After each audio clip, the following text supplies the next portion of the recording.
Hoy continuamos con nuestra cobertura de lo que ocurre en Bolivia y le digo, ya no solamente en Bolivia, sino también en México y desde México.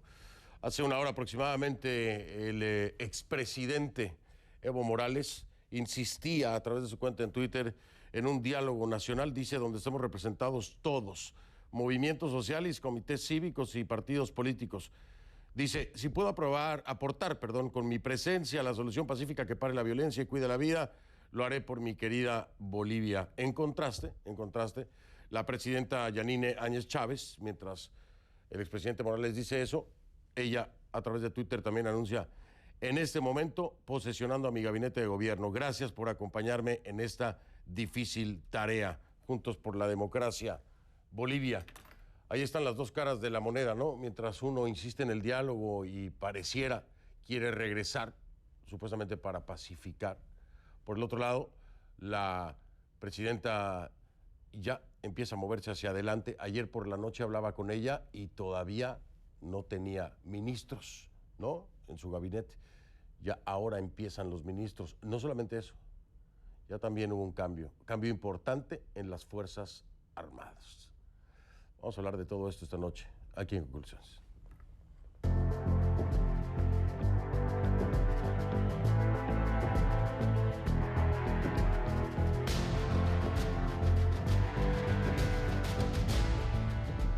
Le pido que a partir de este momento me acompañe utilizando la etiqueta numeral Conclu Evo Renuncia 3. Conclu Evo Renuncia 3. Esa es la etiqueta que vamos a estar utilizando a lo largo de todo el programa. Conclu Evo Renuncia 3. Sus comentarios a mi cuenta en Twitter, por favor, @soyfdelrincón, @soyfdelrincón.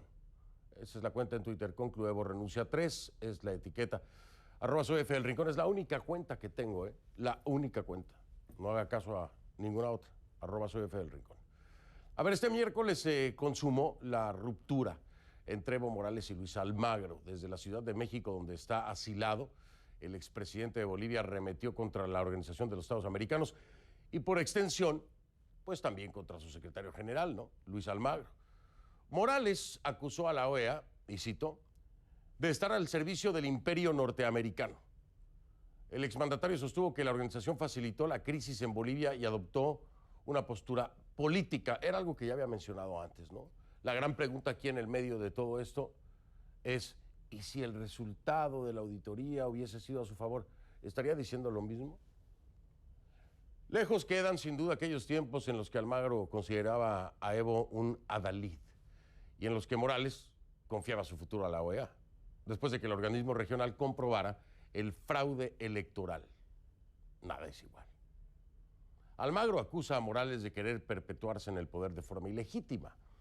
Y Morales no cuenta con la OEA para la pacificación de Bolivia. Eso sí, se sigue distanciando del fraude. Dice que nunca ordenó nada ilegal. Escúchelo. Ahora me doy cuenta, saludo las recomendaciones de algunos hermanas y hermanos izquierdistas, que la OEA no está al servicio de los pueblos latinoamericanos, menos los movimientos sociales, más está al servicio del imperio norteamericano. Yo solo quiero decirles, nunca en mi vida he pedido a instituciones, a autoridades, que hagan alguna cosa ilegal. Pues alguien lo hizo, expresidente, alguien lo hizo. Así lo tiene reportado en su informe la OEA, es decir, no que alguien lo hizo, pero con todas las irregularidades que se encontraron. Así que alguien lo hizo, y de acuerdo a los resultados de la OEA, para favorecerlo a usted. Sí, para favorecer al partido del gobierno, para favorecerlo a usted. ¿Quién habrá sido? Esa es la pregunta. Se siguen las investigaciones, yo creo que en algún momento lo sabremos, ¿no? El caso es que desde su llegada a México, Evo Morales no ha dejado de polemizar, por supuesto que no. Este miércoles también señaló que el incidente que sufrió recientemente en un helicóptero no fue casual. Los hechos a los que se refiere ocurrieron el 4 de noviembre. Aquí se lo reportamos, el día en que el helicóptero que lo llevaba a Colquiri, a Oruro, tuvo que hacer un aterrizaje de emergencia. La Fuerza Aérea de Bolivia informó que se produjo una falla mecánica del rotor de la cola y el incidente se puso bajo investigación. Esto dijo Morales. Y la semana siguiente, el día lunes estaba en una actividad. Ahora me doy cuenta, seguramente ustedes se han informado, el accidente de helicóptero. Creo no era casual. En otras declaraciones a un medio uruguayo, Morales aseguró que legalmente sigue siendo presidente porque el Parlamento no oficializó su renuncia. Bueno, pero abandonó el país. Hay un abandono, es público y notorio, ¿no? Y de acuerdo a la Constitución, alguien tenía que ocupar el lugar. Además, él mismo había dicho que renunciaba. Pero bueno, en fin, si su renuncia para él no es renuncia, la realidad, y constitucionalmente hablando, él abandonó el país. Hay un abandono, tiene que haber un presidente porque alguien tiene que manejar el país. Sobre eso no habló. Sobre lo que se habló es que volverá a Bolivia, dice, si el pueblo se lo pide. Y propone, como ya le decía, un diálogo nacional para pacificar el país. Qué bueno sería un diálogo nacional. Planteo desde aquí un diálogo nacional abierto, sincero, con agenda abierta. Que participen cívicos, políticos que han perdido en las elecciones, nuestros movimientos sociales de los distintos sectores, sean de la Central Obrera Boliviana, no afiliados a la Central Obrera Boliviana. Valoro el levantamiento del pueblo alteño. Me he pedido, si se movilizan para recuperar la democracia, coordinar todos los sectores sociales pacíficamente. No estoy de acuerdo. La única forma de parar el Ortiz es un diálogo nacional. Esas apreciaciones de Evo Morales chocan frontalmente con la realidad boliviana. Hace muy poco la presidenta Yanine Áñez juramentó al nuevo gabinete, como le decía, de ministros. Son 11 en total. Karen Longaric es la nueva ministra de Relaciones Exteriores. Jerjes Justiniano asume como ministro de la presidencia. El ministro de Gobierno se encargará Arturo Murillo, mientras que Defensa quedó bajo el mando de Luis Fernando López y a cargo de la comunicación estará Roxana Lizárraga. José Luis Parada juró como ministro de Economía y Finanzas Públicas. Por su parte, María Elba Pinkert supervisará el ministro de Medio Ambiente. Yerko Núñez, el de Obras Públicas, Servicios y Vivienda, mientras que el de Justicia y Transparencia Institucional queda a cargo de Álvaro Coimbra. Mario Ordóñez toma el control del Ministerio de Desarrollo Rural y Tierras y completa el gabinete Álvaro Guzmán, quien fue designado como ministro de Energías. Ese ejecutivo tendrá esencialmente dos objetivos, como lo había dicho ya la presidenta: convocar y celebrar nuevas elecciones generales lo antes posible. Y en palabras de la presidenta, también eliminar la reelección a través de la derogación de una sentencia judicial. Esto es muy importante, por supuesto, ¿no? Imagínese usted lograr esto en tan corto tiempo, el tema de la reelección, eliminarlo de una vez y a través de una sentencia judicial. Por cierto, Áñez quiso aclarar que en Bolivia no se produjo ningún golpe de Estado. Escuche. Por tratarse de una reposición del orden constitucional, este mandato presidencial de carácter estrictamente provisional tendrá dos objetivos fundamentales, a saber, la derogación de la sentencia inconstitucional 0084, quebrado 2017, de 28 de noviembre de 2017, y la convocatoria a elecciones generales en el tiempo más breve posible, tal y como lo establece nuestra Constitución, de elecciones limpias y transparentes con la presencia de todos los actores que cumplan los requerimientos constitucionales. Quiero dejar en claro que no hay un golpe de Estado en Bolivia, hay una reposición de la legalidad constitucional. Y lo mismo me decía ayer por la noche en la entrevista exclusiva que nos concedió la presidenta Yanine Áñez, que no había un golpe de Estado, ¿no? Y lo explicaba y lo sigue explicando. Pero en Bolivia no solo tenemos ejecutivo renovado en el marco de esta procesión o este proceso de transición, también se produjo el relevo del mando militar. El general Carlos Orellana juró como comandante en jefe de las Fuerzas Armadas. Orellana reemplaza en el cargo a Williams Calimán.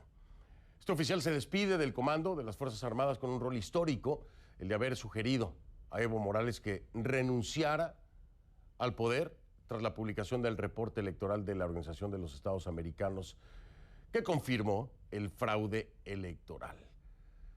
Vamos con nuestra Key Guerrero hasta el Centro Mundial de Noticias allá en Atlanta con su reporte K.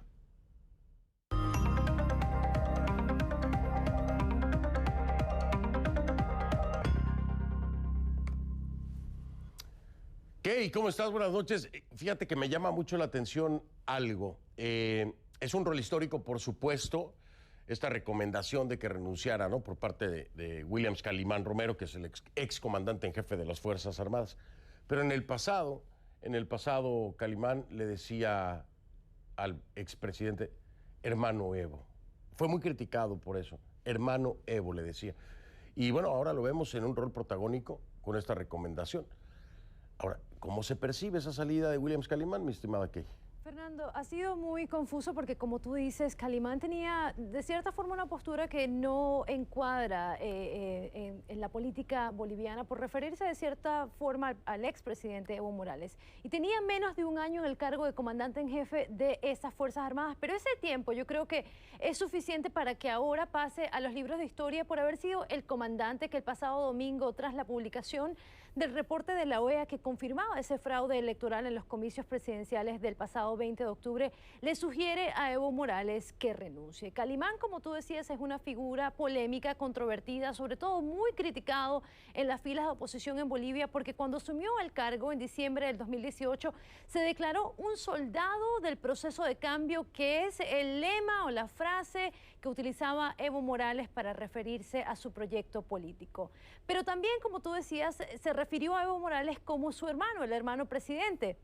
Ahora, Calimán no era el único que estaba siendo cuestionado dentro de las Fuerzas Armadas. Por varios años, las Fuerzas Armadas fueron cuestionadas por utilizar consignas castristas, como la famosa venezolana de viviremos y venceremos, y también por la incorporación de la huipala, que es la bandera multicolor indígena representativa de los pueblos de los Andes, y que formó parte del uniforme militar. Esta bandera, Fernando, como tú sabes, fue adoptada por el gobierno de Evo Morales como un símbolo de Estado cuando asumió la presidencia. Entonces, todos estos elementos en conjuntos daban aquella impresión, o dan la impresión, de una estrecha relación entre el Ejecutivo y las fuerzas militares, sobre todo al considerar los nexos ideológicos entre Evo Morales y el fallecido presidente de Venezuela, Hugo Chávez Frías, quien en más de una oportunidad le sugirió a Morales ejercer un mayor control sobre sus tropas, y quien a viva voz, tú lo sabes muy bien, aseguraba y decía que su ejército tenía que ser chavista, socialista, antiimperialista, y bueno, a veces pretendían que en otros países pareciera o sucediera lo mismo. Sin embargo, yo creo que es válido decir que las Fuerzas Armadas de Bolivia no se parecen en todo a las venezolanas. En Bolivia se ha mantenido un cierto factor de autonomía que, bueno, ha sido de cierta manera muy fundamental en esta crisis. De hecho, si recordamos en el 2008, cuando Evo Morales enfrentaba esas fuertes manifestaciones en Santa Cruz, Chávez hizo un llamado abierto al ejército para que saliera a la calle, para que defendiera a Evo Morales, y esa solicitud fue rechazada por el alto mando militar pública y abiertamente. Por supuesto, el entonces presidente Hugo Chávez no demoró en contestar. Salió un general boliviano ayer dando una declaración diciendo que el presidente Chávez no debe meterse en las cosas de Bolivia. Es el comandante en jefe de las Fuerzas Armadas de Bolivia, fíjense, estoy hablando del comandante en jefe. Es decir, Evo Morales no es el comandante en jefe de las Fuerzas Armadas de Bolivia. Es un general en jefe. Y él se toma la libertad de, sin consultar con su presidente, salir a responderle al presidente Chávez. Fernando, durante la crisis en Bolivia, en las últimas semanas, las Fuerzas Armadas han mantenido una postura quizás similar. En 2 oportunidades tomaron los micrófonos para decir que no iban a enfrentar a los manifestantes y 2 días después, tras la publicación de este reporte de la OEA que ya conocemos sobre fraude electoral, entonces le sugieren abiertamente a Evo Morales que renunciara, lo que supuso un tipo de presión sobre el Ejecutivo. El ahora excomandante William Calimán defendió esa postura este miércoles al despedirse del mando en La Paz. Escuchemos.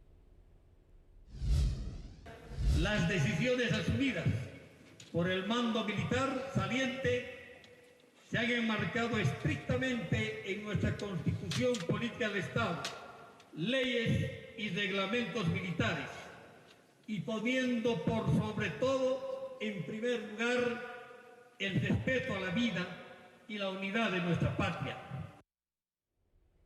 Fernando, por eso, independientemente de la percepción que pueda existir sobre las Fuerzas Armadas en Bolivia, en este momento hay sectores de la oposición, hay sectores en Bolivia que aplauden el papel que ha jugado las Fuerzas Armadas, un papel que dicen ellos defendió el voto y por eso hasta el día de hoy, Fernando, lo agradecen.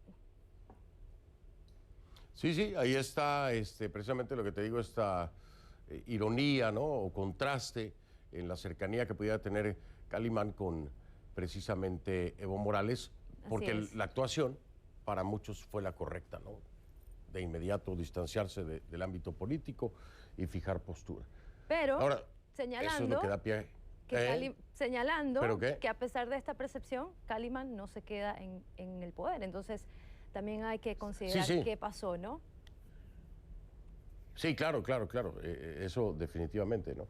Y bueno, también que esta recomendación a Evo Morales es el pretexto para muchos para asegurar que eso era un golpe de Estado, ¿no? Se ha utilizado, así que hasta ahí fue controversial con esta decisión, al menos algunos gobiernos y políticos dicen eso. Exactamente. Mi estimada Kay Guerrero, gracias, saludos Atlanta, buenas noches. Gracias Fernando, buenas noches. Gracias a ti, @KGuerreroCNN, así la encuentra en Twitter, @KGuerreroCNN. Oiga, pues voy a preguntar, ¿qué será lo que llevó precisamente a Calimán a tomar esta decisión de recomendar que se fuera Evo, ¿no? Que renunciara? Él es mi primer invitado de esta noche.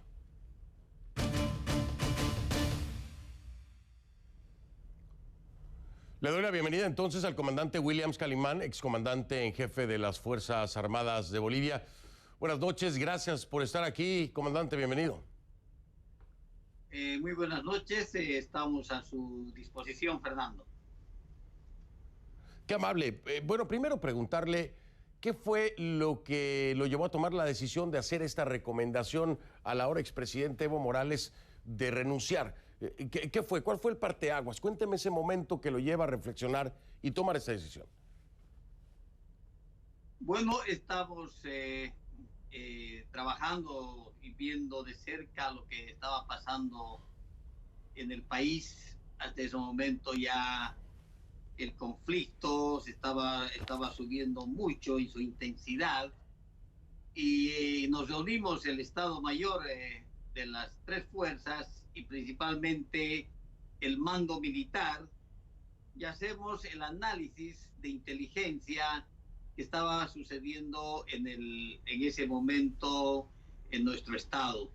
El conflicto estaba llegando a incrementos de violencia, ya que nos ponían en una situación muy alarmante.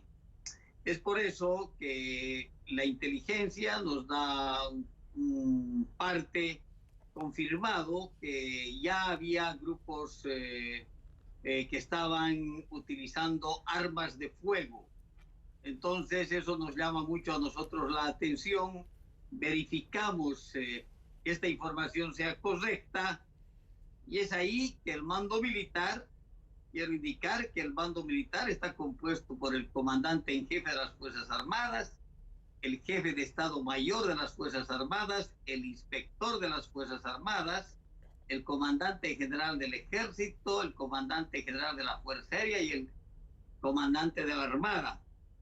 Velando por la vida, principalmente la seguridad de la población y en estricto cumplimiento a lo que nos manda el artículo 20 de la Ley Orgánica de las Fuerzas Armadas, luego de hacer un análisis exhaustivo y de tomar la decisión entre todos los comandantes, es que sugerimos al presidente del Estado que renuncie a su mandato presidencial, permitiendo la pacificación y mantenimiento de la estabilidad, todo por la unidad y el bien de nuestra Bolivia. Cuando esto nos permite la ley orgánica en el artículo 20, esta sugerencia en ningún momento tiene un sentido impositivo, Fernando. Es una sugerencia que le hace el mando a su capitán general de las Fuerzas Armadas por la situación que se vivía en ese momento. Efectivamente, comandante, el artículo 20, inciso B, dice así, de la Ley Orgánica de las Fuerzas Armadas de la Nación: analizar las situaciones conflictivas internas y externas para sugerir ante quien corresponda las soluciones apropiadas. Esto es lo que se hizo de acuerdo a este artículo 20, inciso B, de la Ley Orgánica de las Fuerzas Armadas de la Nación. Sin embargo, comandante, usted lo ha escuchado, no tengo que explicárselo. Muchos en el mundo toman esta sugerencia como un golpe de Estado. Así lo quieren ver, así lo quieren plantear. Esa es la retórica, esa es la historia que quieren contar. La recomendación de las Fuerzas Armadas fue parte del golpe de Estado.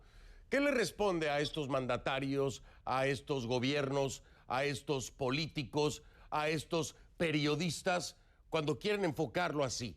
Cuando quieren enfocar esta recomendación que la Ley Orgánica de las Fuerzas Armadas, en este artículo 20, inciso B, le da la potestad para hacer recomendaciones. ¿Qué le responde a aquellos que insisten que fue precisamente parte del golpe de Estado? Bueno, repito, Fernando, hacer una sugerencia no tiene de ninguna manera un sentido impositivo. Nosotros estamos haciendo una sugerencia a nuestro capitán general de las Fuerzas Armadas, viendo que el conflicto se nos iba a una escalada muy rápidamente y muy fuerte. Y peor cuando empezaron a aparecer grupos con gente ya armada. Es por eso que tuvimos que inclusive emplear ya fuerzas especiales en el sector de Chayapata y hacer el uso de nuestros medios aéreos para neutralizar esta actividad. En el lugar encontramos cartuchos de munición, vainas que han sido entregadas a las autoridades correspondientes. El mando militar, lo primero que analizó ese momento es que no podemos ir con lo más grande que tiene un hombre, un ser humano, que es la vida. Y no podíamos permitir que nuestra población siga enfrentándose cada mes o cada vez más y que lleguemos a un punto sin retorno que ya afecte a la unidad y la soberanía de nuestro pueblo. Es por eso que hicimos esa sugerencia que no tiene un carácter impositivo, Fernando.